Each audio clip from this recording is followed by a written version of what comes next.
শাশুড়ির সাথে সম্পর্ক ভালো রাখার 10টি উপায়।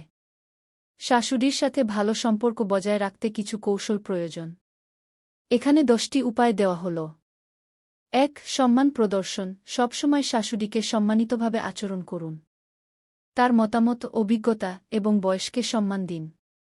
2. মনোযোগ সহকারে শোনা। শাশুড়ি যা বলেন তা মনোযোগ সহকারে শুনুন। তার কথায় গুরুত্ব দিন, তাতে তিনি নিজের মতামত মূল্যায়িত বোধ করবেন।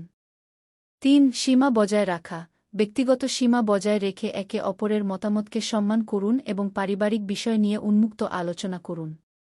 4. সহায়ক হওয়া। তার কাজে সাহায্য করুন, বিশেষ করে যখন তিনি অসুস্থ বা বয়স্ক হন। পরিবারের মধ্যে সহমর্মিতা গুরুত্বপূর্ণ। 5. যোগাযোগ উন্নত করা। স্পষ্ট ও উন্মুক্ত যোগাযোগ বজায় রাখুন। ভুল বোঝাবুঝি এড়াতে যা কিছু মন খারাপ লাগলে তা নিয়ে আলোচনা করুন। 6. ধৈর্য ধারণ করা। কিছু সময় ভুল বোঝাবুঝি হতে পারে, তবে ধৈর্য ধরে পরিস্থিতি মোকাবেলা করুন। রাগ বা অপমান থেকে দূরে থাকুন।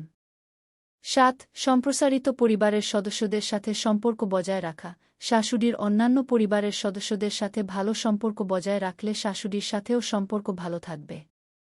8. উপহার দেওয়া। বিশেষ উপলক্ষে তার পছন্দের জিনিস উপহার দিন। এটি আপনার সম্পর্ককে আরও সুদৃঢ় করতে সাহায্য করবে। 9. সতর্কভাবে পরামর্শ দেওয়া। যদি কোনো বিষয়ে মতভেদ হয়, তাহলে শান্তিপূর্ণভাবে ও কৌশলে পরামর্শ দিন। জোর করে নিজের মতো চাপিয়ে দেওয়া উচিত নয়। 10. আন্তরিকতা দেখানো। শাশুড়ির সাথে আন্তরিকতা বজায় রাখুন। মিথ্যা বা দ্বিমুখী আচরণ এড়িয়ে চলুন, এতে সম্পর্ক সুদৃঢ় হবে। এভাবে সম্পর্কের উন্নতি করতে পারবেন এবং পরিবারেও সুস্থ পরিবেশ বজায় থাকবে।